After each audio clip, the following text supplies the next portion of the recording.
Hi friends, आप सबका English hub में स्वागत है। फ्रेंड्स, आज फिर एक नए टॉपिक के साथ आए हैं। हम देख रहे हैं कि डे बाय डे एक नए टॉपिक को सीखने का मौका मिल रहा है। हम इंग्लिश स्पोकन कोर्स कर रहे हैं जिसमें हमने कई सारे यूजफुल टॉपिक को देखे हैं। अभी हमारा एक थोड़ा सा बड़ा टॉपिक चल रहा है जो कि इसमें कई सारे पार्ट्स को हमें देखने का मौका मिल रहा है। टेंस है, तो प्रेजेंट टेंस को हमने जिस तरह से उसके चारों सब पार्ट्स को हमने देखा।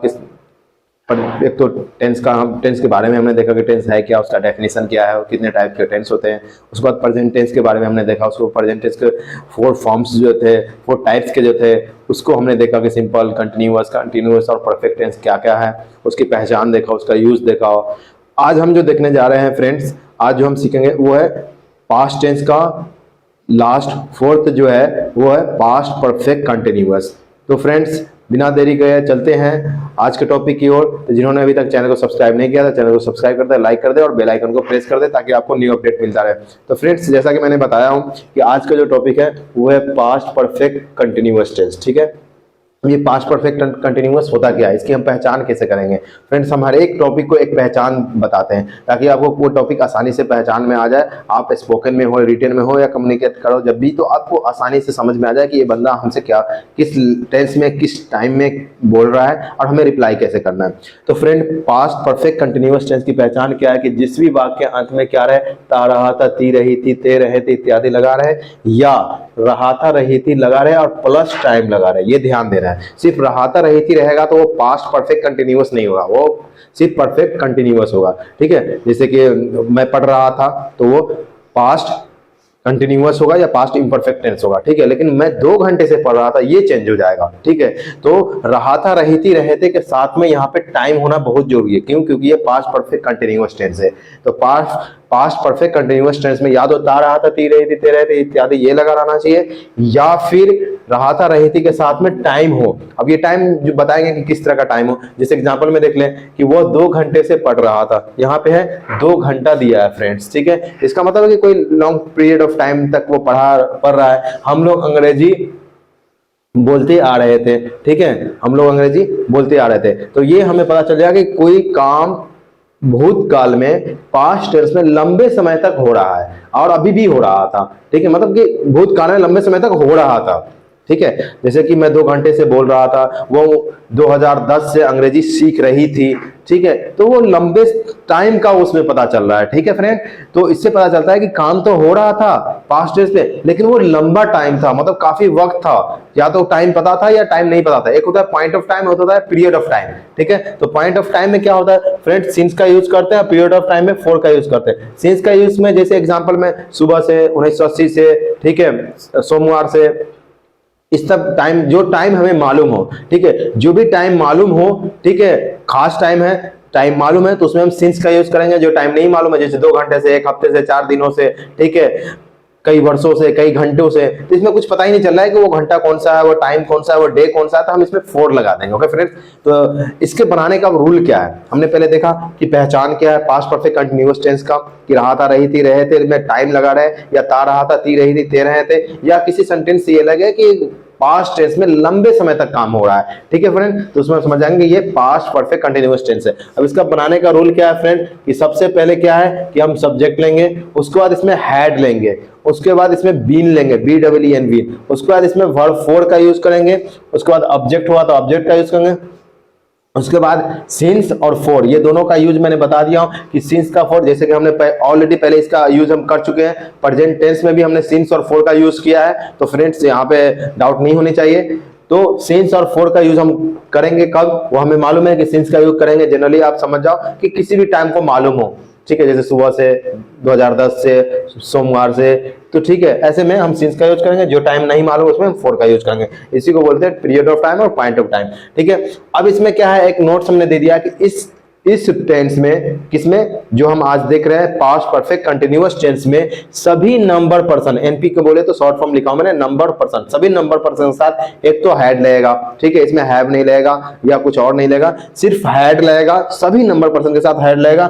दूसरा कि सभी नंबर पर्सन के साथ वर्ब फॉर लगेगा, मतलब आईएनजी फॉर्म में लगेगा। ठीक है, गोइंग, रीडिंग, वॉकिंग, ठीक है, रीडिंग, प्लेइंग, लाफिंग, तो ये सब आईएनजी फॉर्मूला यूज होगा। ठीक है फ्रेंड, जैसे हम एग्जांपल देख रहे थे, वो 2 घंटे से पढ़ रहा था, तो ही हैड बीन रीडिंग। चूंकि 2 घंटा है, कोई टाइम पता नहीं चल रहा है कौन सा 2 घंटा है, इसलिए हमने इसमें लगा देना है 4।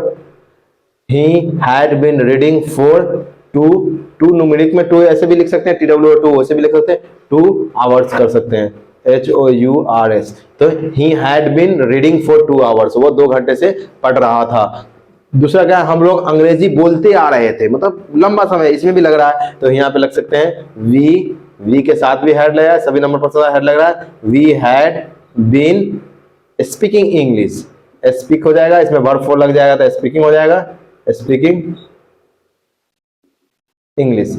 इस तरह से फ्रेंड आप सारे नंबर पर्सन के साथ एक तो वर्ब 4 लगाएंगे, दूसरा हैड लगाएंगे, तीसरा बीन भी लगेगा। ओके सर, सारे के साथ BEEN बीन लगेगा। अब ठीक है, तो हमने देखा कि आज जो है पास्ट परफेक्ट कंटिन्यूअस टेंस पढ़ रहे हैं, समझ रहे हैं, देख रहे हैं। पास्ट परफेक्ट कंटिन्यूअस टेंस की हमने यहाँ पे पहचान देख ली, उसके बाद यहाँ पे एग्जांपल हमने देख लिया, उसके बाद इसको कैसे इंग्लिश में ट्रांसलेट करेंगे, ठीक है, कैसे बोलेंगे, कैसे लिखेंगे, कैसे कम्युनिकेट करेंगे, तो इसके लिए ये मेजर रूल हमने देख लिया कि subject had been plus verb 4 plus object plus since plus 4 plus time, time भी रहे तो टाइम भी दे सकते हैं। ये एग्जांपल हमने दोनों का दे दिया। फ्रेंड्स आप शिक्षा चाहे तो आप स्क्रीनशॉट ले लें ताकि आप डाउट क्लियर हो जाए। तो फ्रेंड्स हमने देखा कि इसके पास्ट परफेक्ट कंटीन्यूअस टेंस क्या है, इसकी पहचान क्या है, इसके बनाने का नियम क्या है, और हम इसमें क्या क्या चीजों का ख्याल रखेंगे। तो हम इसका अब 6 फॉर्म एक बार देख लेते हैं, ठीक है फ्रेंड, ताकि हमारी प्रैक्टिस अच्छी सी हो जाए। तो फ्रेंड हमने देखा कि जैसे एक एग्जांपल मैंने इसका ले रहा हूं कि हम लोग अंग्रेजी बोलते आ रहे थे, ठीक है, तो we had been speaking English. Okay friend, इसका नेगेटिव मान लो बनना है कि हम लोग अंग्रेजी नहीं बोलते आ रहे थे, ठीक है। तो इसमें ध्यान देना है फ्रेंड कि नॉट का यूज हैड के बाद और बीन के पहले करना है। नॉट का यूज हैड के बाद और बीन के पहले करना है। जैसे एग्जांपल में देख लें, वी हैड नॉट बीन, यहां पे देखिए हैड के बाद नॉट आ रहा है और बीन के पहले आ रहा है, तो we had not been speaking English, हम लोग अंग्रेजी बोलते नहीं आ रहे। अब इसका यस नो क्वेश्चन में ले लें तो हमें पता है कि हेल्पिंग वर्ब बाहर आएगा, ठीक है, पहले लिखेंगे तो हैड, क्या हम लोग अंग्रेजी बोलते आ रहे थे, तो had we been speaking English. और इसका नेगेटिव हो जाएगा, क्या हम लोग अंग्रेजी बोलते नहीं आ रहे थे, तो हैड वी नॉट, बीन से पहले नॉट लगाना है, नॉट बीन स्पीकिंग इंग्लिश। अब WH क्वेश्चन लेते हैं कि हम लोग कैसे अंग्रेजी बोलते आ रहे थे या हम लोग क्यों अंग्रेजी बोलते आ रहे थे, ठीक है। तो वाई भी लगा सकते हैं, हाउ भी लगा सकते हैं, सेंटेंस में जो सूट करेगा। तो हम वाई लेके चलते हैं, तो वाई के बाद लग जाएगा had, why had we been speaking English. और इसका नेगेटिव हो जाएगा, why had we not been, यहां पे नॉट आ जाएगा, बीन से पहले नॉट बीन स्पीकिंग इंग्लिश। इस तरह से फ्रेंड हम किसी भी ट्रांसलेशन को पास्ट परफेक्ट कंटिन्यूअस के ट्रांसलेशन को 6 फॉर्म में बोल सकते हैं, बना सकते हैं, लिख सकते हैं। जैसे वो 2 घंटे से पढ़ रहा था, he had been playing for 2 hours, he had not been playing for 2 hours, had he been playing for 2 hours, had he not been playing for 2 hours, how had he been playing for 2 hours, how had he not been playing for 2 hours. इस तरह से आप mirror में देख के या friends के बीच में या कोई फ्रेंड सर्कल हो या फिर कोई फैमिली मेंबर तो उसके साथ भी आप ये आज के टॉपिक को रिहर्सल कर सकते हैं, प्रैक्टिस कर सकते हैं। और इसमें एक से ज्यादा कई ट्रांसलेशन जो है, आप ट्रांसलेशन के लिए कई सारे हेल्पिंग बुक का यूज आप कर सकते हैं, ठीक है फ्रेंड। बट हमें क्या है कि आपने जो भी टॉपिक सीखा है, जो भी टॉपिक देखा है, ठीक है, उससे रिलेटेड आप ट्रांसलेशन को आप एक्सरसाइज कर सकते हैं, बोल सकते हैं। लेकिन सबसे पहले आपको कॉन्सेप्ट क्लियर होना चाहिए कि हम जो है कौन सा टॉपिक पढ़े हैं। जैसे कि अगर उन्होंने पास्ट परफेक्ट देखा है तो पास्ट परफेक्ट की पहचान क्या होती है, उसके एग्जांपल आपको समझ में आना चाहिए, उसके बनाने का रूल क्या क्या है वो समझ में आना चाहिए, किस चीज का क्या यूज करेंगे वो देखना है फ्रेंड। ओके फ्रेंड, तो मैं समझता हूं आपको अगर वीडियो अच्छा लगा हो तो वीडियो को लाइक करें और चैनल को सब्सक्राइब करें, और कोई डाउट हो तो आप हमें कमेंट करके बता सकते हैं। ओके फ्रेंड्स, मिलते हैं नेक्स्ट एपिसोड में। थैंक यू यार।